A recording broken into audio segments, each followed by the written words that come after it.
நம்ம இப்போ ஒரு காட்டுக்குள்ளே தான் இருக்கிறோம் ஃப்ரெண்ட்ஸ்.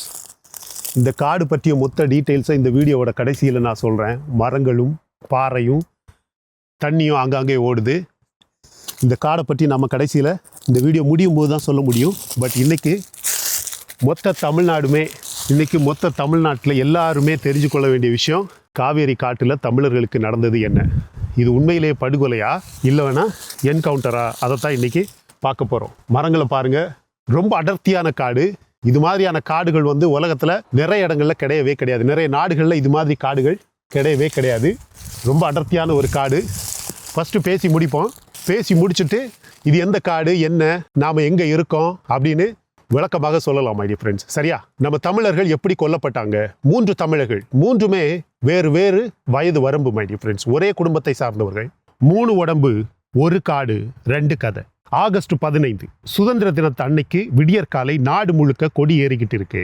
அதே நேரம் கர்நாடகாவில் இருக்கக்கூடிய காவிரி காட்டுக்குள்ள 3 தமிழர்களுடைய உடம்பு ரத்தத்தில் மிதக்குது. ஆண்டனி சாமி வயது 50, ஜான் ரோஸ் பீட்டர் வயது 42, குமார் வயது 33. காடு ஓரமா வாழக்கூடிய கூலி வேலை பார்க்குற சாதாரண குடும்பத்து ஆளுங்க. ஃபாரஸ்ட் டிபார்ட்மெண்ட் சொல்லுது, அவங்க மான் வேட்டைக்கு வந்தாங்க, எங்க மேல சுட்டாங்க, நாங்க திருப்பி சுட்டோம் அப்படின்னு சொல்லுது. குடும்பம் சொல்லுது, எங்க பசங்க கிட்ட எங்க குடும்பத்துக்கிட்ட துப்பாக்கியே கிடையாது. இந்த ஸ்டோரி ரெண்டுமே ஒரே நேரத்தில் உண்மையா இருக்க முடியாது ஃப்ரெண்ட்ஸ். ஒன்று பொய், எது பொய், அதை தான் பார்க்க போறோம். நான் உங்க எஸ்கேயே பேசுறேன். காவேரி இந்த ஒரு வார்த்தைக்காக தமிழ்நாடு 100 வருடமாக கொடுத்த விலை தமிழ்நாடு முழுக்க இருக்கக்கூடிய ஒவ்வொரு மனிதனுக்கும் தெரியும். இன்னைக்கு அந்த கணக்குல இன்னொரு அத்தியாயம், இன்னொரு புதிய சாப்டர். நான் இதுக்கு ஒரு பேர் வச்சிருக்கேன், ரத்த எல்லை, பிளட் பார்டர். இன்னைக்கு நான் ஒரு இன்வெஸ்டிகேஷன் பண்ண போறோம் மை டியர் ஃப்ரெண்ட்ஸ். என் கையில 5 கேள்விகள் இருக்கு. ஒவ்வொன்றா தோண்டுவோம். தோண்ட இந்த கதை எங்க போகுதுன்னு பார்த்தா உங்களுக்கே ஆச்சரியமாக இருக்கும். கடைசியில ஒரு பழைய கதை சொல்லுவேன். அதை கேட்டா இந்த மொத்த சம்பவமும் உங்களுக்கு புதிய கதை மாதிரி கண்ணுல தெரியும். கடைசி வரைக்கும் பாருங்க. முதல் கேள்வி, ஆயுதம் எங்க இருந்தது? இங்க தான் இந்த கேஸுடைய முதல் முடிச்சு இருக்கு my dear friends. The first knot of the story. கர்நாடகாவின் முதல்வர் DK சிவகுமார் அவர்கள் சொல்றாரு, சம்பவ இடத்துல துப்பாக்கி இங்க கிடைச்சிருக்கு, 2 பை கறி கிடைச்சிருக்கு, அதுல காட்டு விலங்கு கறின்னு சந்தேகப்படுற அளவுக்கு அந்த கறி இருக்கு அப்படின்னு ஒரு மாநிலத்தின் சீஃப் மினிஸ்டர் சொல்றாரு. அதே கர்நாடக மாநிலத்தின் எதிர்க்கட்சி தலைவர் R. அசோக் அவர்கள் என்ன கேட்கிறாரு, அது என்ன துப்பாக்கி அப்படின்னு ஃபாரஸ்ட் டிபார்ட்மெண்ட் இன்னும் சொல்லல அப்படின்னு சொல்றாரு. கறி இருந்துச்சுன்னு நிரூபிக்கல, கறி இருந்துச்சுன்னா கொண்டு காட்டுங்க அப்படின்னு ஒரு மாநிலத்தின் எதிர்க்கட்சி தலைவர் சொல்றாரு. யோசிங்க ஃப்ரெண்ட்ஸ், ஒரே மாநிலம், ஒரே அரசாங்க இயந்திரம், ஆட்சியில இருக்கிறவரு கறி கிடைச்சிச்சு, ஆயுதம் கிடைச்சிச்சுன்னு சொல்றாரு, எதிர்க்கட்சிக்காரரு காட்டுங்கன்னு கேட்கிறாரு. இது நம்ம மாநில அரசியல் போலத்தான் தெரியுது. இதுல ஒரு சிம்பிள் மெத்தட், ஒரு சிம்பிள் வழி இருக்கு மை டியர் ஃப்ரெண்ட்ஸ். அந்த துப்பாக்கிய, அந்த கரிய போட்டோவோட, சம்பவ இடத்து விவரத்தோட மக்கள் முன்னாடி வையுங்க. கர்நாடகாவின் ஃபாரஸ்ட் டிபார்ட்மெண்ட் சொன்னபடியே அந்த ஃபாரஸ்ட் டிபார்ட்மெண்ட் எம்ப்ளாயி ஊழியர் சிவராஜுக்கு காயம் ஏற்பட்டதுன்னா அவருடைய ஹாஸ்பிட்டல் ரெக்கார்டை, அவருடைய உடம்புல பட்ட குண்டு எந்த துப்பாக்கியிலேருந்து வந்தது அப்படிங்கிறதுக்கான டெஸ்டையும் ஆதாரத்தையும் மக்கள் முன்னாடி அப்பட்டமாக வெளியே வைங்க. இது வந்தா இந்த டிபார்ட்மெண்ட் சொல்லக்கூடிய கதை அப்படியே நின்று போயிடும். வரலனா இப்ப எல்லாருமே எல்லா மாநிலங்களிலும் இந்தியா முழுவதுமாக கேட்கக்கூடிய கேள்வி பெருசாகும். இதுதான் முதல் கேள்வி. இரண்டாவது கேள்வி, ஏன் கழுத்துல சுட்டீங்க? அந்த ஊர் மக்கள் புரொட்டஸ்ட்ல நின்னு சொன்ன வரி, வேட்டைக்கு தான் வந்திருந்தாலும் கையில சுட்டு இருக்கலாம், காலில் சுட்டு இருக்கலாம், ஏன் தூரத்துல இருந்து சுட்டு இருந்தா நெஞ்சில சுட்டு இருக்கலாம், முதுகுல சுட்டு இருக்கலாம், சரியா கழுத்துல ஏன் சுட்டீங்க? ஆனா 3 பேரையுமே கழுத்துல சுட்டு கொண்டிருக்காங்க. அவங்க இன்னொரு விஷயமும் சொல்றாங்க ஃப்ரெண்ட்ஸ், இது ரொம்ப முக்கியம். தப்பா காட்டுக்குள்ள வந்திருந்தா கூட பிடிச்சு போலீஸ் கிட்ட ஒப்படைக்கணும். சுடுறது வழி இல்லை. அதுலயும் கழுத்துல 3 பேருக்கும் ஒரே மாதிரியாக கழுத்துல சுட்டு கொள்றது வழி கிடையாது. அதுதான் ஃப்ரெண்ட்ஸ் சட்டமும் சொல்லுது. திருடன் அப்படின்னு சந்தேகப்பட்டா பிடிப்பாங்க, விசாரிப்பாங்க, கோர்ட்ல நிறுத்துவாங்க. அங்கேயே தண்டனை கொடுக்க யாருக்கும் உரிமை கிடையாது. காட்டுக்குள்ளேயே தண்டனை கொடுப்பதற்கு எந்த ரேங்க், எந்த அதிகாரிக்குமே உரிமை கிடையாது. பயிற்சி எடுத்த அதிகாரிங்க விடியற்கால இருட்டுல 3 பேரையும் உயிர் போற இடத்துல சுட்டாங்கன்னா அது தற்செயலா இல்ல வேற மாதிரியா?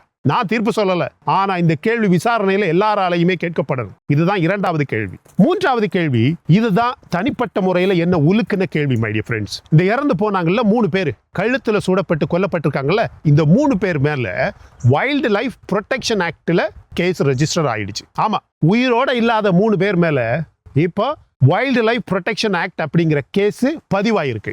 சரி, சுட்ட அதிகாரிங்க மேல ஏதாவது கேஸ் இருக்கா? குடும்பங்க கேட்கறாங்க. இந்த புரொட்டஸ்ட்ல போராட்டத்துல மக்கள் கேட்கறாங்க, எங்க பசங்களை சுட்டவங்க எங்க இருக்காங்க? எங்க பசங்களை சுட்டவங்க மேல கேஸ் போடுங்க, பசங்களை சுட்டவங்களை அரெஸ்ட் பண்ணுங்கன்னு பொதுமக்கள் இப்ப கத்துறாங்க. இது வரைக்கும் அது நடக்கல. யோசிங்க ஃப்ரெண்ட்ஸ், ஒரு பக்கம் இறந்தவங்க மேல கடுமையான சட்டப்பிரிவுல கேஸ் ரெஜிஸ்டர் ஆயிருக்கு, இன்னொரு பக்கம் சுட்டவங்க மேல ஒரு விசாரணை கூட இன்னும் தொடங்கல, கேஸ் பதிவாகல, அரெஸ்ட் பண்ணல. சட்டம் அப்படிங்கிற தராசு ரெண்டு பக்கமும் சமமா இருக்கா அப்படின்னு நீங்களே சொல்லுங்க ஃப்ரெண்ட்ஸ். நான்காவது கேள்வி, இந்த நான்காவது ஆள் எங்க? அவர் பேரு மஹிமதாஸ் அப்படின்னு ஒரு மனுஷன், வயது 45. டிபார்ட்மெண்ட்டே சொல்லுது அன்னைக்கு 4 பேர் வந்தாங்க, 3 பேர் இறந்தாங்க. மஹிமதாஸ் காட்டுக்குள்ள தப்பி ஓடிட்டாரு, தேடிக்கிட்டு இருக்கோம் அப்படின்னு கர்நாடக அரசும் கர்நாடகா போலீஸ் டிபார்ட்மெண்ட்டும் ஃபாரஸ்ட் டிபார்ட்மெண்ட்டும் சொல்லுது. இப்போ நீ கொஞ்சம் யோசிச்சு பாருங்க மை ஃப்ரெண்ட்ஸ், அன்னைக்கு அந்த இடத்துல இருட்டுல என்ன நடந்துச்சுன்னு கண்ணால பார்த்த உயிரோட இருக்கிற ஒரே ஒரு மனுஷன் அந்த மஹிமதாஸ்.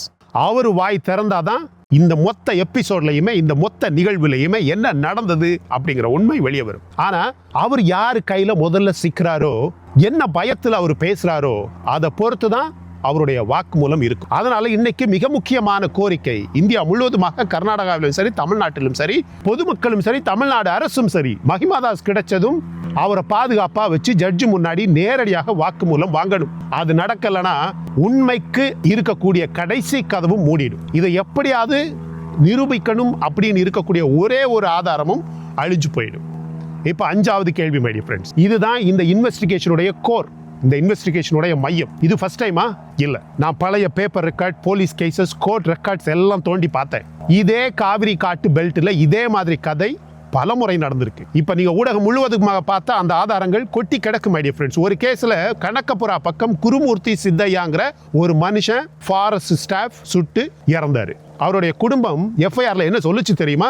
ராத்திரி காணாம போன எங்க மாட்டையும் ஆட்டையும் தேடிக்கிட்டு அவரு காட்டுக்குள்ள போனாரு அப்படின்னு சொன்னாங்க. மாடு தேட போன மனுஷன் ஃப்ரெண்ட்ஸ், அந்த ஊர் மக்கள் மர்டர் அப்படின்ற கம்ப்ளைண்ட்டை தூக்கி போடுறாங்க. இன்னொரு கேஸ் பாலார் ரேஞ்ச் பக்கம் நடக்குது. கோவிந்தாப்பாடி ஊர்க்காரர் பழனிங்கிறவருடைய உடம்பு காட்டுக்குள்ள கிடந்துச்சு. அங்கேயும் ஊர் கொந்தளிச்சு ஃபாரஸ்ட் ஆபீஸையே முற்றுகை போட்டுச்சு. இப்ப இந்த 3 சம்பவத்தையும் நீங்க ஒரே ஃப்ரேம்ல வச்சு பாருங்க, பக்கத்துல வச்சு பாருங்க. ராத்திரி அல்லது விடியற்காலை காட்டு எல்லை ஓரத்து ஏழை மனுஷங்க இவங்க எல்லாரையும் போச்சர் அப்படிங்கிற ஒரே வார்த்தையால கொல்றாங்க. சுட்டாச்சு, ஊர் கொந்தளிக்குது, விசாரணைன்னு சொல்லுவாங்க, அப்புறம் அமைதி. இதே கதை இதே காட்டுல திரும்ப திரும்ப நடக்குது ஃப்ரெண்ட்ஸ். ஒரு தடவை நடந்தா தப்பு, திரும்ப திரும்ப நடந்தா அது பழக்கம். It's a pattern. அந்த பழக்கத்தை உடைக்கிறது தான் இந்த கேஸுடைய உண்மையான நோக்கமாக இருக்கணும். இது வரைக்கும் தமிழ்நாட்டில் இருந்த அரசாங்கங்களை பத்தி நான் கவலைப்படவே இல்லை. இப்ப இருக்கக்கூடிய அரசாங்கம் நேர்மையாக உண்மையான நோக்கத்துடன் இந்த கேஸை தோண்டி எடுக்கணும். கர்நாடக அரசுக்கு ஒரு பாடம் கற்பித்து கொடுக்கணும். ஃபர்ஸ்ட் ஆஃப் ஆல், இந்த கேஸ்ல மிக முக்கியமான ஒரு விஷயம் தமிழ்நாடு அரசு செய்ய வேண்டியது, இந்த 3 பேரு உண்மையிலேயே வரலாற்று அடிப்படையில் யாரு அப்படிங்கிற கதையையும் இவங்க இந்த இன்வெஸ்டிகேஷன்ல இந்த கேஸ்ல ஆட் பண்ணணும், அப்பெண்ட் பண்ணணும். சுமார் 100 வருடத்துக்கு முன்னாடி நீங்க வரலாற்றை எடுத்து பார்த்தா உங்களுக்கு புரியும். சுமார் 100 வருடங்களுக்கு முன்னாடி மேட்டூர் அணை கட்டினப்ப நிலம் போச்சு, வீடு போச்சு, தங்களுடைய மொத்த சொத்துமே போச்சு, அவர்களுடைய ஆதாரமே போச்சு. அப்படி எல்லாத்தையும் இழந்து சோறு தேடி கர்நாடகா பக்கம், வேலை தேடி கர்நாடகா பக்கம் மரியமங்கலம் அப்படிங்கிற இடத்துல குடியேறின தமிழ் குடும்பங்களுடைய பேர பிள்ளைகள் தான் இந்த 3 பேரு. இது அன்புமணி ராமதாஸ் அவர்கள் அவருடைய அறிக்கையில சொல்றாரு, இது கொடுமையாக நடந்த கொலை.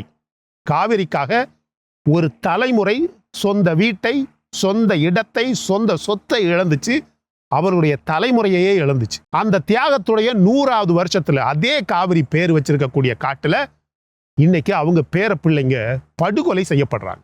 சரி, இந்த சம்பவம் நடந்த நேரத்தை நீங்க பார்க்கணும். ஒரே மாதத்துல ஜூலை 9ஆம் தேதி அன்னைக்கு தமிழ்நாடு அரசு உத்தரவு போட்டுச்சு, நம்ம மணல், நம்ம ஜல்லி, நம்ம கல்லு 3 மாசத்துக்கு வெளி மாநிலத்துக்கு போகக்கூடாது. நம்ம ஊர் வேலைக்கே அது பத்தல, வீட்டுல அரிசி பத்தலன்னா முதல்ல வீட்டு பிள்ளைங்களுக்கு சோறு, அவ்வளவுதான். 2 நாள்ல கர்நாடகாவுடைய வட்டல் நாகராஜ் அவர்கள் ஹொசூர் பார்டர்ல ஒரு பெரிய பந்த் அறிவிச்சாரு. இவனுங்க தான் எங்களை காவிரியில மேகதாது அணை கட்ட விடல அப்படின்னு கோபப்பட்டாரு. கேரளா முதல்வரே, எங்க ரோடு வேலைக்கு உங்க கல்லு வேணும், விட்டு கொடுங்க அப்படின்னு முதல்வர் விஜய் அவர்களுக்கு கடிதம் எழுதினார். எத்தனை பேருக்கு தெரியும் இந்த விஷயம்? கன்னியாகுமரி பார்டர்ல நம்ம லாரி ஓட்டுற ஃப்ரெண்ட்ஸ் வயிற்று பாட்டுக்காக போராடி லத்தி அடி வாங்கினாங்க. இதெல்லாம் நடந்த அதே மாசத்துல காவேரி காட்டுல 3 தமிழர்கள் இன்னைக்கு சுடப்பட்டாங்க. இப்ப நேர்மையா ஒண்ணு சொல்றேன் ஃப்ரெண்ட்ஸ், இந்த சம்பவங்களுக்கு நேரடி சம்பந்தம் இருக்குன்னு எந்த ஆதாரமும் கிடையாது. நான் அப்படியும் சொல்லவும் இல்லை. அதை கண்டுபிடிக்கிறது தான் விசாரணையோட வேலை. நான் சொல்றது இது மட்டும்தான். எல்லை முழுக்க ஒரு மாதமாக கோபம். புகஞ்சுக்கிட்டு இருக்கு. அடுப்பு பத்திக்கிட்டு இருக்கக்கூடிய வீட்டுல தீ விபத்து நடந்தா தற்செயல்னு சொல்லி ஃபைலை மூடக்கூடாது. ஒவ்வொரு கேள்வியையும் நிதானமாக தெளிவாக கேட்கணும். ஏன் இப்ப இவ்வளவு பிரச்சனை, இதுக்கு முன்னாடி இப்படி பிரச்சனை இல்லையே அப்படின்னு கேட்டா அதுவும் ஓரளவுக்கு உண்மையாக இருக்கலாம். முன்னாடி நாம விட்டு கொடுத்துக்கிட்டே இருந்தோம். மணல் போச்சு பேசாம இருந்தோம், ஜல்லி போச்சு பேசாம இருந்தோம், கருங்கல் போச்சு பேசாம இருந்தோம், தண்ணி வரல ஸ்டேட்மெண்ட் போட்டுட்டு வீட்டுல போய் குடிச்சிட்டு உட்கார்ந்துகிட்டு இருந்தோம். இப்போ ஒரு அரசு எங்க மணல், எங்க தண்ணி, எங்க கருங்கல், எங்க ஜல்லி அப்படின்னு எங்க மக்களுக்கு முதல்ல வேணும் அப்படின்னு உறுதியா நிக்குது. உறுதியா நின்னா பக்கத்து வீட்டுக்காரனுக்கு கோபம் வரும், அது இயற்கை. கடிதம் எழுதுறது பேச்சுவார்த்தை நல்லது, பந்து நடத்துறது போராட்டம், ஜனநாயகத்துல அதுவும் நடக்கட்டும். கோபத்தோடைய விலையாக தமிழ் உயிர் போகக்கூடாது மை டியர் ஃப்ரெண்ட்ஸ். உயிர் போனா கட்சி பார்க்காம தமிழ்நாடு எல்லாருமே ஒரே குரல்ல ஒண்ணு சேர்ந்து நிக்கணும். இந்த கேஸ்ல அது நடக்குது. தாவேக அரசு கேட்டுச்சு, பிஎம்கே கேட்டுச்சு, டிஎம்கே கண்டிக்குது, அப்படியே இருக்கட்டும். ஆனா இதே மூச்சுல எல்லை அப்படின்னா என்ன, பார்டர்னா என்ன, ஸ்டேட் பார்டர் அப்படின்னா என்ன? கன்னியாகுமரியில களியக்காவிளை தூத்தூர் பக்கம் தமிழும் மலையாளமும் ஒரே அடுப்புல சமையுது. சமீபத்துல ஒரு எல்லை தொகுதி எம்எல்ஏ விளமங்கோடுன்னு நினைக்கிறேன், அசம்பிளில ஃபர்ஸ்ட் ஸ்பீச் பேசினார். அவருடைய தமிழ்ல கொஞ்சம் மலையாள வாசனை, அவ்வளவுதான். சில ஆன்லைன் கும்பல் கேள்வி ஊர்வலம் வந்துச்சு. அவங்க கிட்ட ஒரே ஒரு கேள்வி நான் கேட்கிறேன், கர்நாடகா காட்டுல தமிழன் சுடப்பட்டா வரணும் உங்களுக்கு கோபம், அதை விட்டுட்டு நம்ம சொந்த எம்எல்ஏ அவரு பேச்சு வழக்குல பேசுற வார்த்தைகள் மீது கோபமா? நம்மளுடைய எல்லை தமிழனுடைய தமிழை கேலி பண்றவன் உண்மையான தமிழன் கிடையாது. எல்லையில செத்த தமிழனுக்காக எந்த முகத்தை வச்சு நீதி கேட்கிறானோ அவன் தான் உண்மையான தமிழ். எல்லையில வெறுப்பு விதைக்கிறது எந்த பக்கமாக இருந்தாலும் அது விஷம் தான். அந்த விஷத்துடைய விளைவு தான் இப்ப சாமராஜநகர். அப்ப இனிமே என்ன நடக்கும்? என் கணிப்பை நான் சொல்றேன். ஒண்ணு கர்நாடக அரசு இந்த விசாரணையை உள்ளூர் அளவிலேயே முடிச்சு காசு கொடுத்து ஃபைல மூட பார்க்கும். 2, தமிழ்நாடு இதுல விடாம நின்னா, முதல்வர் விஜய் அவர்கள் ஏற்கனவே படுகொலை அப்படிங்கிற வார்த்தையிலேயே நிக்கிறாருன்னா, ஏற்கனவே சொல்லிட்டாரு, அவர் அப்படியே நிக்காருன்னா இது ஜட்ஜ் விசாரணை அல்லது சிபிஐ வரைக்கும் போகும். இதுல ஒரு விஷயம் மட்டும் ரொம்ப உறுதியா இருக்கும் மை ஃப்ரெண்ட்ஸ், அந்த தப்பி போன மஹிமா தாஸ் பாதுகாப்பா ஜட்ஜு முன்னாடி வாக்குமூலம் கொடுத்தாரு. அந்த துப்பாக்கியுடைய ஃபோரன்சிக் ரிப்போர்ட் வெளியே வந்துச்சுன்னா இந்த ஃபைலை யாராலையும் மூட முடியாது, தொடவும் முடியாது. தமிழ்நாட்டு கையில இன்னைக்கு பலம் இருக்கா அப்படின்னு கேட்டா நாம சொல்லக்கூடிய இந்த மெத்தட்ல இந்த கேஸ் நடந்துச்சுன்னா பலம் இருக்கு. கேரளா ரோடு வேலைக்கு நம்ம கல்லு வேணும், பெங்களூர்ல லட்சக்கணக்கில் தமிழர்கள் உழைக்கிறாங்க, பக்கத்து வீட்டுக்கு நாம வேணும். தமிழர்கள், தமிழக அரசு அப்படிங்கிறது நம்மளை சுத்தி இருக்கக்கூடிய மாநிலங்களுக்கு கண்டிப்பா வேணும். அதை மறக்காம மரியாதையாக இப்ப இருக்கக்கூடியது தலை நிமிர்ந்து பேசக்கூடிய ஒரு அரசு. இந்தியாங்கிற பெரிய குடும்பத்துல மாநிலங்களுக்குள்ள தகராறு வரத்தான் செய்யும். ஆனா தகராறு பஞ்சாயத்துல தீரணும், கோர்ட்டுல தீரணும். காட்டுல குண்டு வச்சு படுகொலை செய்யறதுல தீரக்கூடாது. சரி ஃப்ரெண்ட்ஸ், 5 கேள்வியுமே நாம கேட்டாச்சு. ஆயுதம் எங்க, ஏன் கழுத்துல சுட்டாங்க, இறந்தவங்க மேல கேஸ் இருக்கு ஆனா சுட்டவங்க மேல கேஸ் போடல, 4வதாக அந்த தப்பி போன ஆள் எங்க, இது ஃபர்ஸ்ட் டைமா அப்படின்னு 5 கேள்விக்கும் பதில் வர்ற வரைக்கும் இந்த ஃபைலை எவனுமே மூடக்கூடாது. உங்களுக்கு எந்த கேள்வி மிக முக்கியமான கேள்வின்னு தோணுதுன்னு கமெண்ட்ல எழுதுங்க. இந்த வீடியோவை உங்க ஃபேமிலி குரூப்ல, உங்க வில்லேஜ் குரூப்ல, உங்க ஃப்ரெண்ட்ஸ் குரூப்ல, வெறும் வியூஸுக்காக இல்ல மை ஃப்ரெண்ட்ஸ், இந்த 3 குடும்பமும் மேட்டூர் அணைக்காக வீட்டை விட்டு கொடுத்த குடும்பங்களுடைய வாரிசுங்கிற கதையும் இதே காட்டுல இது ஃபர்ஸ்ட் டைம் இல்ல, இவங்க இதை திருப்பி செய்யறாங்க அப்படிங்கிற உண்மையும் பெரும்பாலான தமிழர்களுக்கு தெரியவே தெரியாது. உங்க ஒரு ஷேர் அதை இன்னும் 2 பேர்கிட்ட கொண்டு போய் சேர்க்கும். தமிழ்நாட்டு மக்கள் எல்லாருக்குமே இது தெரியணும். ஆரம்பத்துல ஒரு காட்சியோட ஆரம்பிச்சோம் இல்லையா ஃப்ரெண்ட்ஸ்? ஆகஸ்ட் 15 விடியற்காலை ஊரெல்லாம் கொடியேறுது, காட்டுல 3 உடம்பு ரத்தத்துல மிதக்குதுன்னு சொன்னல, அதே காட்சியை இன்னொரு பக்கமா நீங்க திருப்பி பாருங்க. அந்த 3 பேருடைய தாத்தா பாட்டன்மார்கள் 100 வருஷத்துக்கு முன்னாடி இதே காவிரிக்காக தங்களுடைய வீட்டையே, சொத்தையே, மண்ணையே விட்டு கொடுத்தாங்க. அன்னைக்கு அவங்க இழந்தது அவங்களுடைய அடையாளம், அவங்களுடைய ஆதாரம். இன்னைக்கு அவங்க பேர பிள்ளைங்க இழந்தது அவர்களுடைய சொந்த உயிர். இந்த 2க்கு நடுவுல நிக்கிறது ஒரே ஒரு கேள்வி, இதற்கான நீதி எப்ப கிடைக்கும்? அந்த கேள்விக்கு பதில் வர்ற வரைக்கும் அதை கேட்டுக்கிட்டே இருக்கணும் ஃப்ரெண்ட்ஸ். அதுதான் இனிமே நம்ம வேலை. நேரம் ஒதுக்கி இந்த வீடியோ பார்த்ததுக்கு ரொம்ப நன்றி. உங்களுக்கு இது கண்டிப்பாகவே பிடிச்சிருக்கும்னு நினைக்கிறேன். பிடிச்சிருந்தா லைக் பண்ணுங்க. இப்போ நம்ம இந்த காடை பற்றி நான் உங்களுக்கு ஒரு சில காட்சிகளை அழகா காட்டுறேன். டைம் இருந்தா பாருங்க, இல்லைனா thank you so much my dear friends watching all my videos and supporting my channel. Until I come back with my next awesome video, it's bye bye from Suresh. Stay safe, stay positive, stay active, stay fit and always dream big in your life. நம்மளால எப்பவுமே எதையுமே எங்கேயுமே சாதிக்க முடியும் அப்படின்னு நம்ம first நம்பணும் my dear friends. And as I always say, please take care of your parents at your home. உங்க அப்பா அம்மாவை உங்க வீட்டிலேயே நல்ல சந்தோஷமா பத்திரமா பாதுகாப்பா வச்சு பார்த்துக்கங்க my dear friends, because it's very, very, very, very, very important.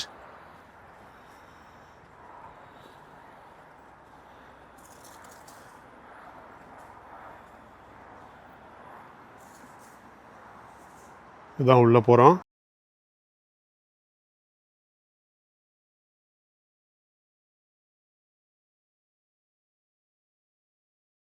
இந்த ஆஃப்டர்நூன் நேரமே இவ்வளோ இருட்டாக இருக்குது